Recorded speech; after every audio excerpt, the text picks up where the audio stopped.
함께 계속해서 보실 말씀은 잠언 17장 15절에서 28절 말씀 함께 보도록 하겠습니다.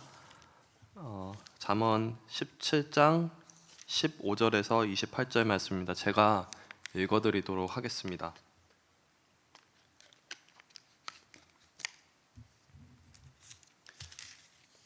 하나님의 말씀입니다. 악인을 의롭다 하고 의인을 악하다 하는 이 두 사람은 다 여호와께 미움을 받느니라. 미련한 자는 무지하거늘 손에 값을 가지고 지혜를 사려 함은 어찌민고. 친구는 사랑이 끊어지지 아니하고 형제는 위급한 때를 위하여 낳느니라.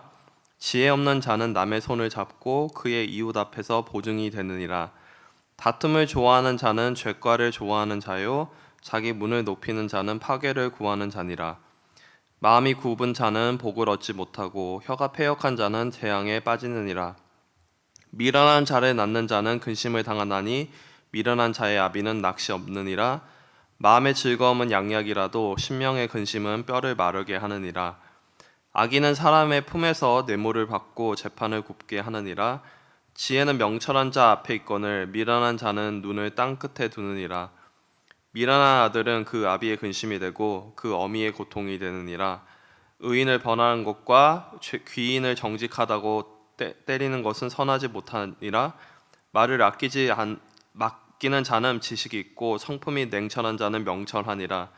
미련한 자라도 잠잠하면 지혜로운 자로 여겨지고 그의 입술을 닫으면 슬기로운 자로 여겨지니라. 아멘. 우리 함께 계속해서 보시는 잠언의 말씀은 우리가 잘 아시는 것처럼 많은 위스덤에 관한 내용들을 담고 있습니다. 우리가 살아가야 할 삶의 디렉션에 대해서 알려주시기도 하고요. 때로는 내가 어렵게 처한 삶의 어려움 가운데서 솔루션을 제공해 주기도 합니다. 때로는 우리가 잘못된 방향으로 삶을 걷고 있을 때 우리에게 리뷰킹하는 훈계의 말씀을 주시기도 하죠. 우리가 에이시안 패밀리에서 자라나셨다면 다들 아마 한 번쯤은 경험하셨을 것 같은 사랑의 맴매가 결코 나쁜 것만은 아니었던 것이죠.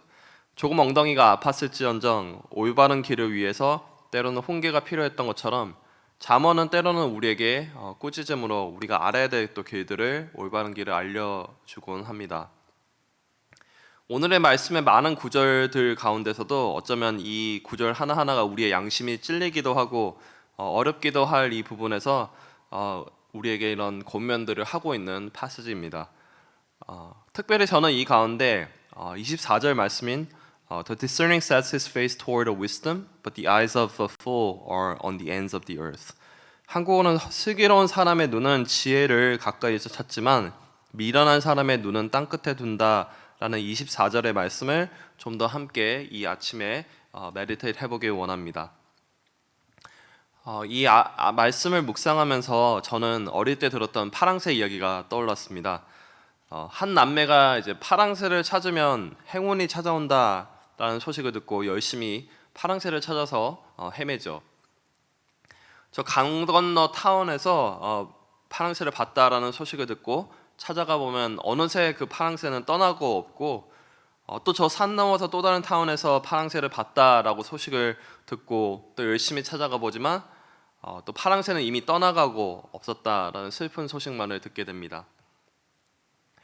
결국 모든 것을 포기하고 어깨가 축 늘어져서 집으로 돌아왔는데 집 앞들에 있는 큰 나무 위에서 갑자기 아름다운 새소리가 들리기 시작합니다.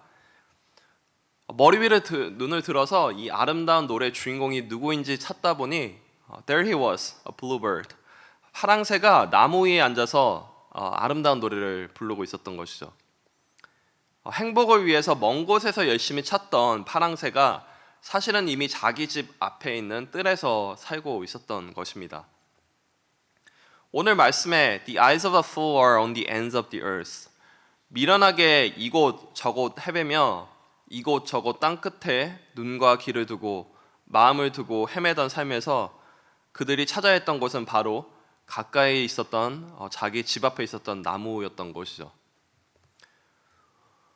우리에게 있어서는 어디에서 우리가 우리의 행복 혹은 우리의 지혜의 근원들을 찾고 있습니까? 저는 아직 젊지만 when I was younger, 조금 더 젊었을 때는 어쩌면 그 지혜라는 것이 우리가 공부를 더 많이 하고 좋은 학교에 가고 정말 유명한 교수님, 멘토 아래서 배울 때 그 지혜의 근원이 있지 않은가 하고 한때 생각했던 적이 있곤 했었습니다. 흔히 티네이저 시기 혹은 칼리지를 막 입학한 프레시맨 서포머 때 시간 생각이곤 했었죠.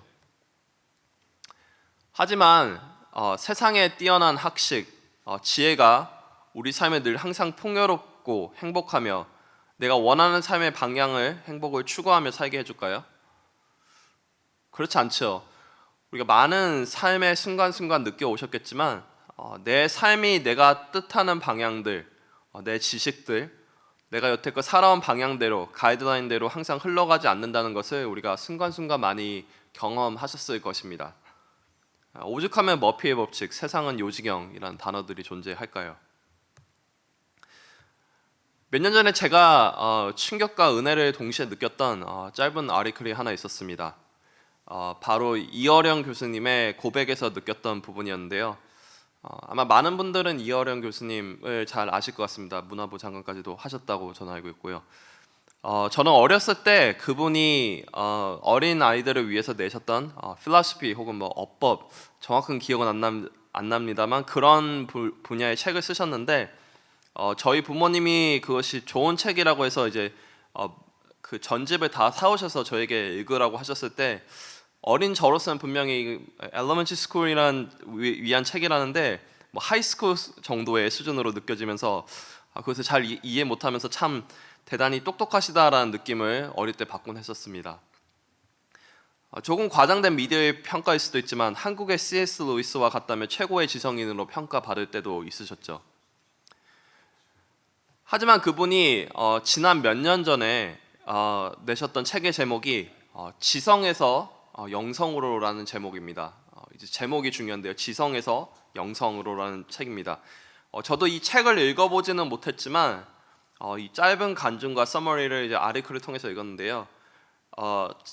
그 교수님 본인과 같이 아주 똑똑하고 미국에서 변호사까지 하던 딸이 LA에서 이렇게 변호사 생활을 했다고 합니다. 암투병으로 인해서 그로 인한 시력 상실도 경험했지만 도리어 신앙의 힘으로 하나씩 극복하며 이겨나가는 삶을 보면서 자신이 여태껏 추구해왔던 지혜는 지혜가 아니고 지식에 불과했구나라는 경험을 하며 하나님을 깊게 만나는 계기가 되었다고 합니다. 그렇기 때문에 책의 제목을 본인이 그동안 의지하고 살았던 지성에서 참된 지혜의 근원이 되는 영성의 삶으로 살아가는 삶을 살게 되었다라고 고백하셨던 것이죠. 오늘의 말씀으로 돌아와서 생각해보면 잠언은 보통 누가 썼다라고 우리가 알고 있습니까? 주로 솔로몬의 잠언이라고 우리가 말씀하고 있죠. 슬기로운 사람의 눈은 지혜를 찾는다라는 이 24절의 말씀을 솔로몬의 삶 가운데서도 우리는 산 증거로 타스모니로 찾을 수 있습니다. 지혜의 왕 솔로몬에게 그 명철을 사모하고 지혜를 얻기 위해서 온 사방 곳곳에서 방문을 했고요. 시바 여왕 또한 수많은 금은 보화를 가지고 와서 그 지혜를 얻고자 하고 배우고자 했다라고 성경은 기록하고 있죠. 하지만 이 전무후무한 지혜를 가진 솔로몬 왕의 지혜의 근원은 어디에 있었습니까? 그 솔로몬 왕의 지혜를 사모했던 수많은 세상의 왕국의 왕과 여왕들처럼 이 솔로몬 왕이 많은 돈과 시간을 써가며 수많은 지혜로운 사람들을 방문하고 책에서 지혜를 얻었다라고 말씀하고 있습니까? 아니죠. 솔로몬 왕이 어린 시절에 1000번째 기도 후에 하나님께서 그의 꿈에 나타나 무엇을 원하는지 물으셨을 때 듣는 마음을 내게 주셔서, 다시 말씀드리면 하나님의 지혜를 저에게 주사 주의 백성을 재판하며 선악을 분별하게 하소서라고 고백하였으며 하나님께서는 그 지혜를 솔로몬 왕에게 주셨죠. 오늘의 말씀 24절과 같이 솔로몬 왕을 지혜를 아주 가까운 곳, 바로 하나님의 프레젠스에서 하나님께 간구함으로 찾았습니다. 세상 어떤 먼 곳 혹은 누군가에게 돈으로 살 수 있는 가치가 아니라요 말이죠. 하지만 시바 여행을 비롯해서 많은 이들이 이 지혜를 사고자 먼 곳에서부터 솔로몬 왕을 찾아왔지만 어쩌면 하나님께 이 지혜를 얻고자 간구하지 못했던 이들의 모습은 아무리 지혜로운 솔로몬 왕을 찾으러 멀리서 왔어도 그들의 눈을 오늘 24절의 표현과 같이 땅끝 솔로몬 왕이라는 잘못된 주소지를 두었던 삶이 아니었는가 묵상해 보게 됩니다. 오늘 우리의 삶의 방향은 어디로 향하고 계십니까? 내가 여태껏 살아왔던 삶의 방식들, 성공의 기준들에 두고 살아가고 있는 우리 삶의 방향은 있지 않습니까? 자녀들을 우리가 훈육하고 가이드라인을 제시함에 있어서도 어쩌면 이러한 동일한 삶의 기준을 나누며 가르치며 또한 살아가고 있지는 않습니까? 우리가 찾아야 하는 지혜가 어쩌면 잘못된 선택과 판단의 기준으로 나의 생각으로 세상의 지혜로 내가 여태껏 살아온 삶의 지혜로 그 땅끝에 두지 않기를 소망합니다. 다니엘의 세 친구가 바벨론 땅에서 그 누구도 찾을 수 없었던 그 지혜가, 그리고 솔로몬 왕의 그 비교할 수 없는 지혜가 세상 어느 곳곳에서도 찾을 수 없었던 그 지혜의 근원이 온전히 우리의 지혜의 근원이신 하나님께로부터 온 것처럼 오늘 우리 삶에서도 이 말씀을 단순히 그렇지라고 듣고 넘어가는 것이 아니라 우리 마음에 새기고 기도 가운데 우리가 순종하며 참된 이 지혜의 근원을 찾아가고 우리 삶에서 그리고 우리 자녀들의 삶에서 이런 아름다운 열매를 맛보는 삶이 되시기를 주님의 이름으로 축복하고 소망하고 함께 기도합니다.